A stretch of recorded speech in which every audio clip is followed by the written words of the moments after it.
नमस्कार मित्रांनो, लई लई आवडतेस तू मला या मालिकेच्या आजच्या भागात आपण बघणार आहोत.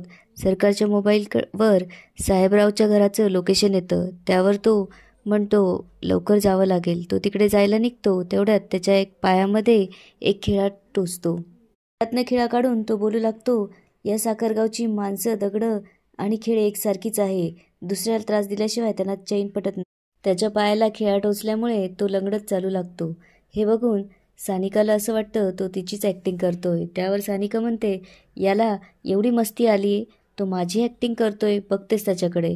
त्यावर विभा म्हणू लागते, अगं जाऊ दे, कुठे त्याच्या नादाला लागते, चल आपण घरी जाऊ. त्यावर सानिका म्हणते, नाही नाही बघतेच याला. त्यावर विभा म्हणू लागते, अगं सानू, तो त्याच्या कामासाठी आला असेल, जाऊ दे त्याला. सरकार जेव्हा साहेबरावच्या घराजवळ येऊन पोहोचतो तेव्हा सानिकाला असं वाटतं की तो तिचा पाठलाग करत आलेला असतो. त्यामुळे ती एक काठी घेते आणि त्याला मारायला जाते. तेवढ्यात सरकार खाली वागतो आणि सानिकाची काठी बाजूला पडते आणि ती पडू लागते. तेवढ्यात सरकार तिला पकडतो. सरकारने जेव्हा सानिकाला पकडलेलं असतं तेवढ्यात साहेबराव आणि सर्वेश घराच्या बाहेर येतात. साहेबरावांचं लक्ष त्यांच्याकडे जातं. त्यावेळेस साहेबरावांना मात्र फार राग येतो आणि ते घरात जाऊन तलवार घेऊन येतात आणि ती तलवार सरकारवर उगारतात. सगळेजण घाबरतात. त्यावर सर्वेश म्हणतो, मामा थांबा.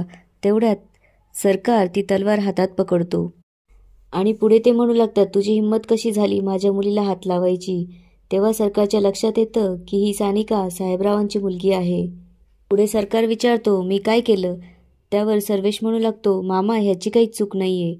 त्यावर सानिकाही बोलते, होय पप्पा, माझाच तोल गेला म्हणून तो मला फक्त सावरायला आला होता. तेव्हा साहेबराव तलवार बाजूला करून विचारू लागतात, कोण आहे हा. सरकारच्या हातातून मात्र रक्त येत असतं. त्यावर सर्वेश सानिकाला फर्स्ट एड किट घेऊन यायला सांगतो. पुढे सर्वेश बोलू लागतो, हा राजा आपला नवीन कूक. त्यावर साहेबराव त्याच्याकडे बघू लागतात आणि विचारतात, कूक. तेव्हा सर्वेश बोलतो, आपण नाही का सानिकाच्या डाएटसाठी कूक बोलवला होता, आपण पवारांना फोन केला होता त्यासाठी. त्यावेळेस हा सानिकासाठी बोलवलेला बॉडीगार्ड आहे हे साहेबरावांच्या लक्षात येतं. त्यावर साहेबराव बोलू लागतात, हाच का तो. तेव्हा सरकार विचार करू लागतो, मला तर बॉडीगार्ड म्हणून बोलवलं होतं, आता हे काय नवीन, मी काय आता कुकचं काम करायचं. इकडे साहेबराव सर्वेशला म्हणत असतात, हा जो कोणी आहे त्याची नीट चौकशी करा. असा आपल्या घरात कोणी अनोळखी माणूस घुसतो हे खूप धोकादायक आहे. त्याचं ओळखपत्र पोलीस स्टेशनला द्या. त्यावर सर्वेश म्हणतो, मामा पवारनी केलंय सगळं आणि पवार आपल्यासाठी काय नवीन आहे का. तो एवढ्या वर्षापासून आपल्या इथं काम करतोय. त्यांनी चौकशी केली सगळी आणि मीही केली आहे. इकडे सानिका येऊन सरकारच्या हाताला मलमपट्टी करू लागते. मलमपट्टी करून झाल्यानंतर ती विभासोबत घरामध्ये जाते. तेवढ्यात साहेबराव सर्वेशसोबत बाहेर येतात. सर्वेश बाहेर येऊन सरकारला आवाज देतो, राजू चल आत. सरकार उठून घराच्या आत जातो. सर्वेश त्याला त्याच्या खोलीकडे नेतो. इकडे सानिका विभाला बोलू लागते, कोणत्या अँगलने तो कुक वाटतो. त्यावर विभा बोलू लागते, मी तोच विचार करत होते.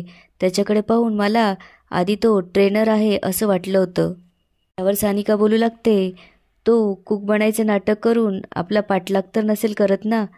त्यावर सानिकाची आई बोलू लागते, पाठलाग काय भानगड आहे ही.